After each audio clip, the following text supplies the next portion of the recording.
So 2 years ago I kinda disappeared from BookTube and I kinda think I owe you an explanation. Hi, welcome to another episode of Why I Left Booktube, featuring talking about my problems with BookTube, getting personal, and roasting my old videos. We need some sad music now. In 2015, when I first started university, I started my BookTube channel. Okay, I'll give you some normal music now.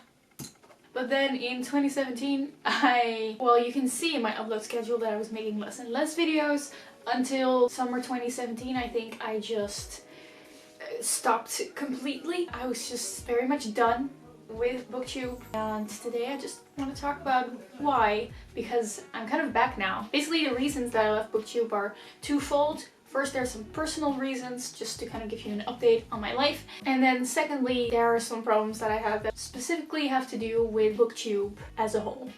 Okay, the first thing are just kind of personal. One of the biggest reasons that I stopped making videos is that I stopped reading.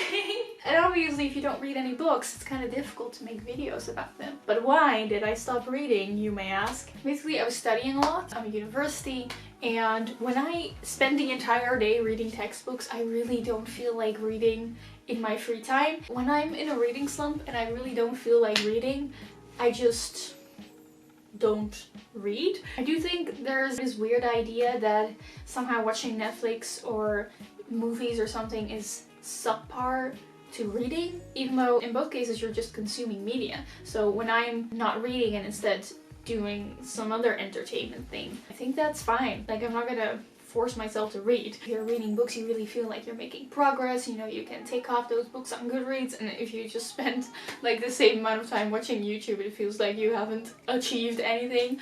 But really, honestly, do you need to achieve something in your free time? Are reading books really more of an achievement than watching movies? I personally don't think so. But yes, the unfortunate result of that is that I didn't really have anything to make videos about. Another minor thing is that you have to understand that English is not my first language, so making videos is a lot of effort out of me because I stumble over my words a lot. In 2015, when I started... Anyway, I mean, maybe I'm not that the generic BookTube form, so editing takes forever. Especially when I first started BookTube, my filming progress was really just like, oh, you want to say this one sentence? Let's just do it 10 times over, because you will forget the same words over and over again. If you make BookTube videos, you know that the editing progress is tedious anyway, so honestly, I should have just accepted it and, you know, just keep hustling. Oh god, I'm very sorry for that. If you see me looking here, it's because I have my laptop here with like kind of a small outline. I never scripted my videos. I don't do that now either, but I didn't even make an outline like I have now, so I would just turn on the camera and start rambling. How could it be that editing was so difficult? I'm now reading again and I am now enjoying editing again, so that's why I'm back. But now let's get into more reasons that specifically have to do with BookTube and like BookTube in general. Okay, so you're probably sick and tired of people talking about this. I think this discussion has been had like a year ago or maybe even 2 years ago, just while I was not on the platform anymore. But I just kind of started having problems with the generic BookTube format. Book hauls, wrap-ups, TBRs, recommendations, etc. I just want to talk about why it didn't work for me. I always try to like do a little sketch or do a little extra fun thing with my videos. Like, one of my favorite book hauls is one where I like dress up according to the books that I'm showing, which nobody asked for.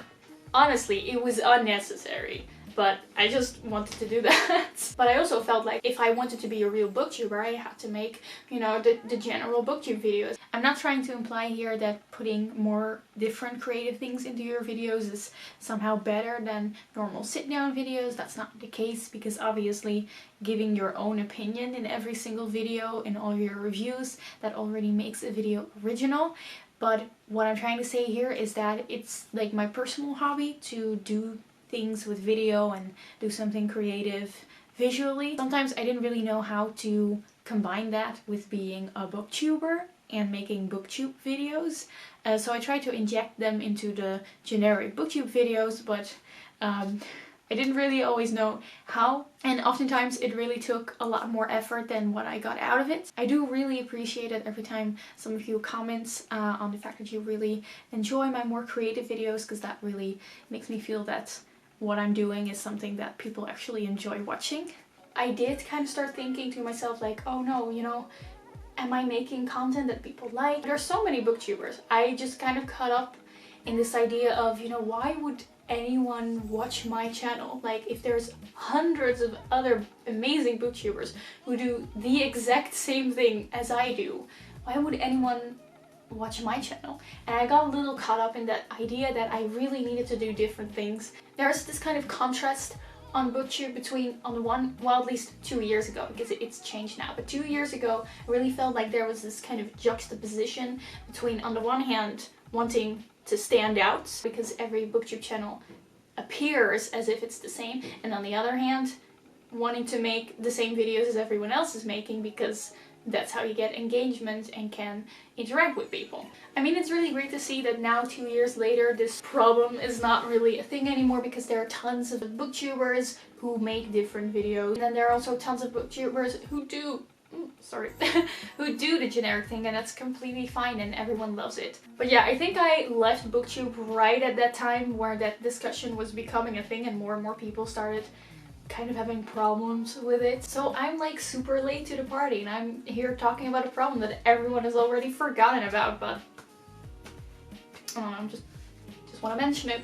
Okay, so now I just want to talk about why this generic formula didn't really work for me. First off, we have TBR videos. I never made TBR videos for a very simple reason that I just don't have one. Like, if I tell myself I'm gonna read these books this month, I never stick to it. Also, I'm a huge mood reader, so I'll just read whatever I feel like reading at that moment. So TBR videos were just never a thing that I would make ever, unless it was specifically for a readathon. Okay, and then we have book hauls, the most popular type of videos on booktube. I really felt like that's what people liked, so I have to make them because that's what people are here for. Obviously, people can do with their money whatever they want, but once everyone starts doing it, and once it becomes a standard to have a pretty bookshelf in your background of your videos, I think it becomes kind of a status quo, and then it starts influencing other people, especially newer booktubers, to also do those things. And I don't know, it definitely got to my head. I really thought that I needed to buy all the new releases so I could fill up my bookshelf. I really felt like I needed to have like enough pretty books in the background to be a legit video. I started growing and growing my TBR, even though I really didn't like to the point where it just wasn't fun anymore. Again, this is no one's fault but mine, that I kind of got so influenced by this general idea on booktube that you have to constantly always, you know, have a monthly book haul with 10 books. And I felt because I didn't have that, I was not a real booktuber, which is stupid. I recently made a video in which I talk about why I don't really buy a lot of books anymore, and like my new rule on buying books. And if you've seen that, then you will probably understand that I'm probably not gonna make a lot of book hauls, because I don't really buy a lot of books anymore. And another thing that I want to confess, personally, I don't really enjoy making book hauls. There's nothing wrong with other people who love making book hauls, and I understand why it's so fun to watch them. But for me, making a book haul was just me holding up books and listing synopses, and there wasn't really any room for like giving your opinion on it or giving some extra information, because the whole point of a book haul is that you haven't read it yet, and your opinion you save for your wrap-up. So I personally never really saw the point of making a book haul, but I still made them. But again, there are like a lot of booktubers nowadays that don't make book hauls anymore, so it's all possible. Really, what was I doing thinking I should just leave, when in reality I could have also just stopped doing what I thought I had to do. I know, okay? I know. Also, I do want to just kind of quickly talk about unboxing videos, because I did make a few unboxing videos, and honestly, if I watch them back, it's so cringy, because you can so easily tell that I was trying to be like extra enthusiastic and bubbly and happy about receiving the book. I don't know about you guys, but when I receive a book, you know, I'm super happy on the inside, but you don't see it on the outside. It's not like every time someone comes to the door, it's like ding dong, you have a package, and I'm just there like on my own like, oh my god, yes, I'm so happy. If I were to make like a genuine book unboxing with my genuine reaction, it would just really be me like...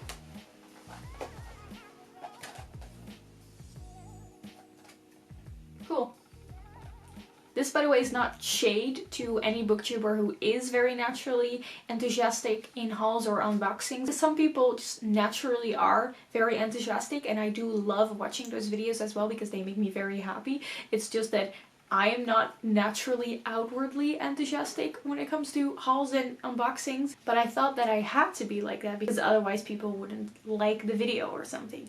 Also, I do want to say that in other videos where I am very enthusiastic, that's obviously real. You know, when I'm talking about my favorite books of the year, or when I'm doing recommendation videos. Because I do get very outwardly enthusiastic when I'm talking about books. I just don't get outwardly enthusiastic when it comes to just like receiving a book package. Okay, so this was one of my first like bookish subscription box unboxings. And I really liked it. I was super happy with it. But you can tell I'm kind of exaggerating my reaction here. Yeah, I need scissors. I'm just kidding, we're not gonna use this. Okay, let's see. I'm horrible at opening boxes. Oh! Yay! I should be an actor. Come here with the Oscars, I know. I'm a really great actor. There are so many fantastic booktubers that are so good at like being super enthusiastic and really making other people enthusiastic as well. So I thought I had to do that too, even though that's really not me. Anyway, moving on. Let's talk about wrap-ups, because I did do them. The thing is, if you see my wrap-ups, you are aware of the fact that I start pretty much every single wrap-up with a lengthy apology for only reading like 2 or 3 books in the month and talking about how bad that is, because most people on BookTube read like 5 to 10 books a month, and that's fantastic. Honestly, wow. I didn't, and therefore I felt like I wasn't good enough because I didn't read as fast. That really is my biggest problem with BookTube, and really caused me to leave and not want to make videos at one point anymore. And that is that the generic BookTube formula is not made for people who read slowly. There's nothing wrong with the generic BookTube formula. I applaud everyone who uses it.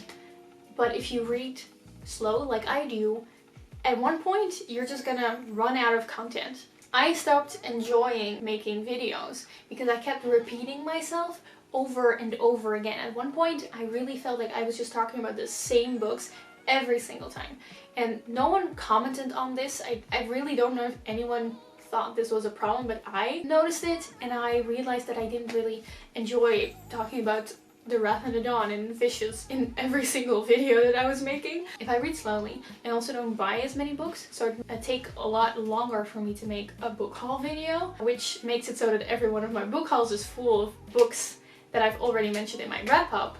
It makes it so that every recommendation or tag video I will just be talking about the same books every single time because I haven't read enough new books that I love to talk about. This is not anyone else's fault. Like, this is just because I thought I could only make the generic BookTube videos.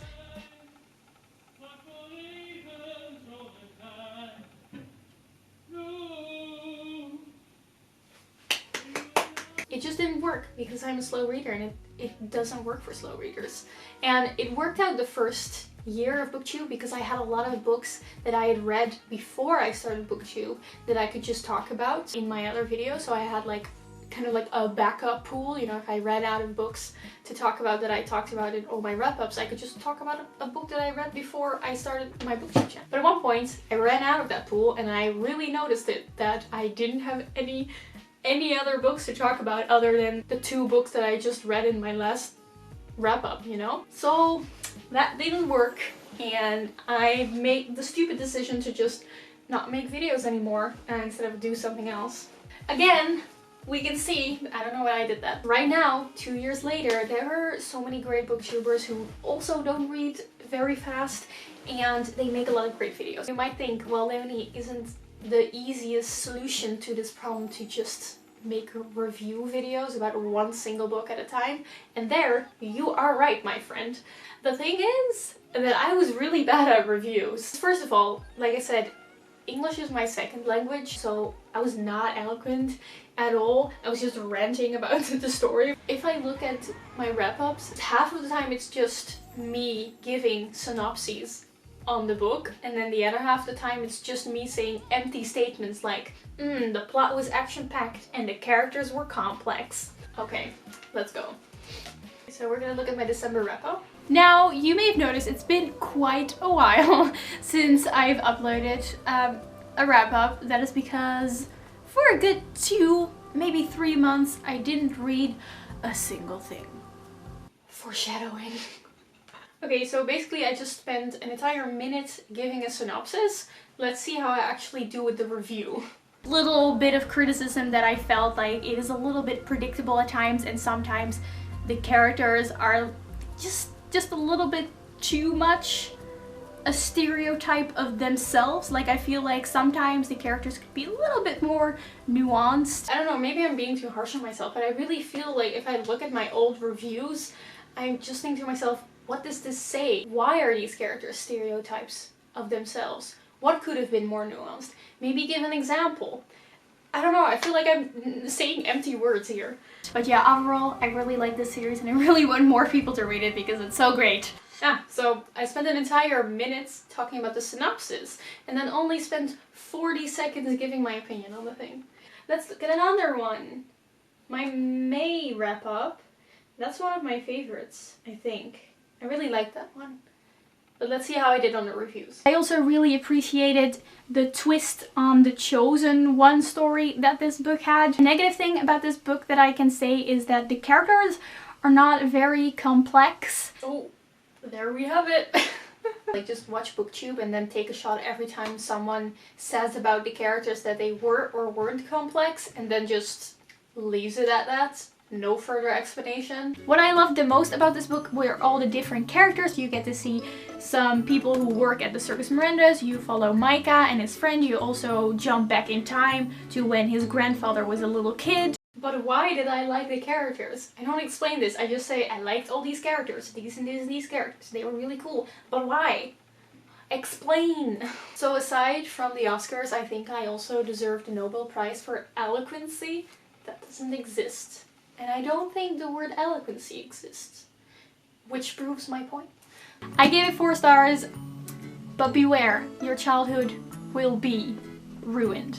Again, I spend more than a minute explaining what the book is about, and then I give my opinion within 20 seconds. Okay, anyway, I think that's enough for now. Another heads up. I don't think all my reviews are bad. I also have some that I really enjoy. I'm just pointing out specific examples that I think are fun to critique, because it's always worthwhile to look back at your old work and think about what you could have done better. Anyway, this is just, I find it fun to kind of look back at old things and give myself a little light roasting. So I guess to summarize why I kind of quit BookTube 2 years ago is that I basically stopped reading, and when I was reading, I really wanted to be my own thing and not be influenced by the expectations of others or the expectations for making a video. And this is partially caused because I think the generic BookTube formula is not really made for people who read kind of slowly like I do, and that's fine. It just means that I'm gonna have to make different types of videos. I'm back now because I do really love BookTube, because I want to talk about books, and that's why I'm here, and that's why I'm making videos again, because that's what makes me happy. I think everyone is doing a really amazing job. It's a really great community. It was nice talking to you again. Hope you enjoyed this video. Oh, I'm really wondering, just please let me know if there's anything that you, as a viewer, think about the structures of BookTube and how it influences what you enjoy watching. And if you make BookTube videos, definitely let me know if you can relate to some of the weird things that I mentioned in this video. So, goodbye, and I will hopefully see you soon.